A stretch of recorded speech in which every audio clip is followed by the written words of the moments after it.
Hello दोस्तों, मैं हूं दिनेश के वोरा। न्यूज़ टाइम में आपका स्वागत है। भारत के संदर्भ में घटनाएं तो बहुत घट रही हैं। अर्थव्यवस्था के अंदर भी कमी आती जा रही है। -23.9 के डेटा आए हैं, लेटेस्ट जो जीडीपी के फिगर्स हैं। अब 5 पॉइंट जिनके बारे में मैं डिस्कस करना चाहूँगा, जिनकी अर्थव्यवस्था के अंदर एक तरह से ये 5 पिलर्स हैं इंडियन इकोनॉमी के। ये 5 पिलर हैं: capital, technology, exports, investment and consumption. यहां पर पिछले कई सालों से भारत एक अजीब सी परिस्थिति से जूझ रहा था, और ये समस्या कुछ इसमें जो पॉइंट्स हैं वो पहले से हैं। ऐसा नहीं कि मोदी जी के टाइम में आए हैं, वो अटल बिहारी के टाइम में भी थे, उससे पहले भी थे, मनमोहन सिंह के टाइम में भी थे, अब भी हैं। सबसे पहला पॉइंट कैपिटल, पूंजी, मनी। भारत में पैसे की हमेशा से कमी रही। पैसे की कमी की वजह से जो एक पब्लिक एक्सपेंडिचर होना चाहिए था, प्लान्ड एक्सपेंडिचर जिसे कहते हैं, जिसे कैपिटल एक्सपेंडिचर कहा जाता है, वो साल दर साल गिरता चला गया। कहीं ना कहीं जो करंट जो एक्सपेंसेस थे, रोजमर्रा के खर्चे, वो बढ़ते चले गए। और प्लानिंग के लिए जो पैसा चाहिए था आपको, क्योंकि विकास वहां से निकलता है, वहां पैसा कम होता चला गया। आज आप सोचिए कि केंद्र सरकार का 30 लाख करोड़ का बजट, 30 लाख करोड़ का बजट, और यहां पे कैपिटल एक्सपेंडिचर के नाम पे, यानी कि जो जहां से विकास होता है, मुश्किल से 3 लाख करोड़, यानी कि 1/10।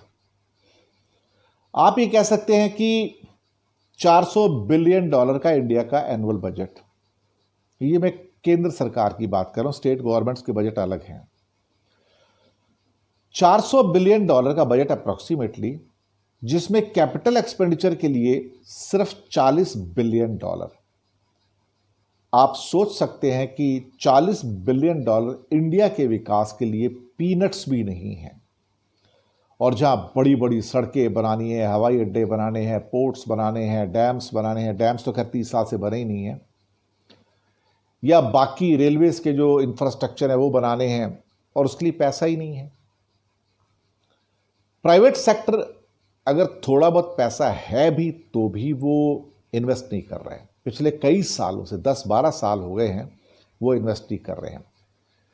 तो कैपिटल जो है हमारे पास बिल्कुल नहीं है। और बाहर से जो एफडीआई थोड़ी बहुत आती है, आती तो काफ़ी है, लेकिन वो सर्विस सेक्टर में ज़्यादा चली जाती है। जो एस्टेब्लिश बिजनेस है, कहीं भी कोई नई फैक्ट्री या नए कोई ऐसे प्रोजेक्ट्स हैं, उसके अंदर एफडीआई नहीं जाती है।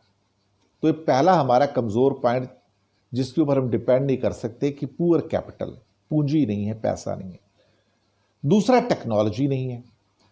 अगर सॉफ्टवेयर की थोड़ी बहुत महारत छोड़ दें तो हमारे पास, या फार्मास्यूटिकल के अंदर थोड़ा छोड़ दें, तो बाकी टेक्नोलॉजी में, मैन्युफैक्चरिंग में हमारे पास कुछ नहीं है। हमें कोई भी फैक्ट्री लगानी हो तो हमें सारी मशीनरी बाहर से मंगानी पड़ती है, विदेश से। इंडिया में मशीनरी नहीं बनती है, स्पेयर पार्ट्स भी नहीं बनते हैं। अब इतने हालात जब बुरे हो जाते हैं कि जब हमारे पास अपनी टेक्नोलॉजी कुछ भी नहीं है, उसका एक बहुत बड़ा रीज़न ये है कि बड़े बड़े जो इंजीनियर्स निकलते हैं बड़ी बड़ी इंस्टीट्यूट से, NITI से, निटी कहते हैं, IITs हैं, बाकी जो टॉप लेवल के इंजीनियरिंग इंस्टीट्यूट्स हैं। अब वहाँ से जितने लड़के लड़कियाँ निकलते हैं, उसमें 90% तो आपके बाद में MBA करके आटा तेल चावल बेचते हैं, और 10% 15% बच गए तो वो IT में चले जाते हैं। तो आपके पास फैक्ट्री में काम करने वाले इलेक्ट्रिकल, मैकेनिकल जो प्रोडक्शन इंजीनियर्स हैं, होते ही नहीं हैं। तो इनोवेशन कहाँ से होंगे? टेक्नोलॉजी का इनोवेशन कहाँ से होगा? तो वहाँ पे हम ज़ीरो। तो कैपिटल में भी ज़ीरो, टेक्नोलॉजी में भी ज़ीरो। चाइना दोनों में महारत हासिल करके बैठा है। चाइना जो आज पैसे कमाता है, टेक्नोलॉजी में कमाता है, भरपूर मात्रा में कमाता है। हर चीज़ के कंपोनेंट उसके पास है, कैपिटल मशीनरीज हैं। तीसरा, एक्सपोर्ट्स। एक्सपोर्ट आप तब ज़्यादा बढ़ा पाओगे जब आप इनोवेट करोगे, आपके अंदर कॉस्ट इफेक्टिवनेस होगी, अभी इंडिया के जो एक्सपोर्ट्स जो 2014 में 6 साल पहले थे जब मोदी आए थे तो वो $320 बिलियन थे, आज भी $320 बिलियन है। तो हम वहाँ भी स्टैग्नेटेड है, 0% की ग्रोथ है। जबकि यहाँ पे वियतनाम की 110% की ग्रोथ है, बांग्लादेश की 75% की ग्रोथ है। हम वहीं के वहीं इनोवेट ही नहीं करते हैं। तो एक्सपोर्ट्स भी हमारा एक स्ट्रॉन्ग पिलर नहीं है, जबकि चाइना का सबसे स्ट्रॉन्ग पिलर जो है एक्सपोर्ट्स ही है। अब $15 ट्रिलियन की इकॉनमी है। आप सोचिए, इंडिया का टोटल बजट $400 बिलियन का है। इंडिया की टोटल इकॉनमी इस टाइम $2.5 ट्रिलियन की है। चाइना की इकॉनमी ले दे के $15 ट्रिलियन की है, जिसमें आप सोचिए $2 ट्रिलियन, यानी कि इंडिया की टोटल इकॉनमी से थोड़ा सा कम, तो इतना तो एक्सपोर्ट है उसका सिर्फ अमेरिका को और बाकी कंट्री को अलग से। तो आप मैग्नीट्यूड देख सकते हैं ना। चौथा, इन्वेस्टमेंट या तो गवर्नमेंट का हो या प्राइवेट का हो, तो ये चौथा पिलर भी गिरा हुआ है। इन्वेस्टमेंट नाम की चीज़ है ही नहीं इंडिया में। प्राइवेट इन्वेस्टमेंट तो ज़ीरो है पिछले कई सालों से। अब एक लास्ट का हमारा पिलर बचा था जिसके ऊपर पूरा इंडिया चल रहा था, यानी कि कैपिटल नहीं है, पैसा नहीं है, टेक्नोलॉजी नहीं है, एक्सपोर्ट्स नहीं है, इन्वेस्टमेंट नहीं है। तो एक ही चीज़ बचती थी, वो था कंजप्शन, खपत, जिसके ऊपर पूरा भारत डिपेंड करता था कि इंडिया में 135 करोड़ लोग हैं, चीज़ें खरीदते हैं, तो उसकी वजह से कहीं ना कहीं भारत की इकॉनमी चलती थी। अब इस लॉकडाउन के अंदर और इकॉनमी के धीमे होने से पिछले 3-4 साल के अंदर ये खास तौर से जो हमारा कंजप्शन था, जो खपत थी, वो भी क्रैश हो गई। हमारी इकॉनमी का जो 5वां खंबा था वो भी गिर गया। जब कोई एक इकॉनमी किसी भी एक इंजन पर नहीं चल रही है, इसको आप ये समझ लीजिए कि हमारे एयरक्राफ्ट के 5 इंजन हैं और ये पांचों के पांचों इंजन खराब हो चुके हैं। कैपिटल पहले खराब था, टेक्नोलॉजी खराब थी, एक्सपोर्ट खराब थे, इन्वेस्टमेंट खराब थी। अब कंजप्शन का एक इंजन जिस पे चल रही थी थोड़ा बहुत इंडिया, वो भी क्रैश हो गया है, वो भी खराब हो गया। तो फिर देश को कौन संभालेगा साहब? टैक्स कहाँ से आएगा, उत्पादन कहाँ से होगा, चीज़ें आगे कैसे बढ़ेंगी?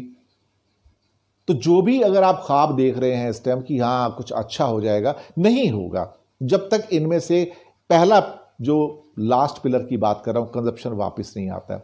फिलहाल कंजप्शन तब तक वापस नहीं आएगा जब तक आम आदमी की पॉकेट में पैसा नहीं होगा। जिस देश में ऑलरेडी 5-7 करोड़ नौकरियां जा चुकी हूँ, बाकी सबके तनख्वाहें कट हो गई हूँ, उनके पास EMI और बच्चों की फीस देने के पैसे ना हो, तो वह कंजप्शन वापस कैसे आ सकता है? मुझे कोई समझाने की कोशिश करे। जिस देश में 80% रेस्टोरेंट बंद पड़े हों, कंजप्शन कैसे वापस आ सकता है? ट्रैवल कोई कर नहीं रहा है। हवाई जहाज़ में जो लोग बहुत लिमिटेड मात्रा में जो ज़रूरी है वो जाते हैं, बाकी कोई नहीं जाता है। होटल्स सारे खाली पड़े हैं। हॉस्पिटैलिटी जो सबसे बड़ा सेक्टर है वो पूरा का पूरा बेकार है। दूसरा जो सबसे ज़्यादा रोज़गार देने वाला सेक्टर है वो रियल एस्टेट है, वो भी बेकार पड़ा है, खरीदारी नहीं है वहाँ पे। तो जब तक ये वापस नहीं आएंगे, ये तब वापस आएंगे जब कंजप्शन वापस आएगी। कंजप्शन तब वापस आएगी जब लोगों की जेब में पैसा होगा। लोगों की जेब में पैसा तब आएगा जब उनके पास नौकरी होगी। ये सर्कल है। अब नौकरी है नहीं तो ये चीज़ें बिकेंगी नहीं। जब बिकेंगी नहीं तो बैठिए साहब, आराम कीजिए अभी 1-2 साल तक, उसके बाद देखेंगे क्या होता है।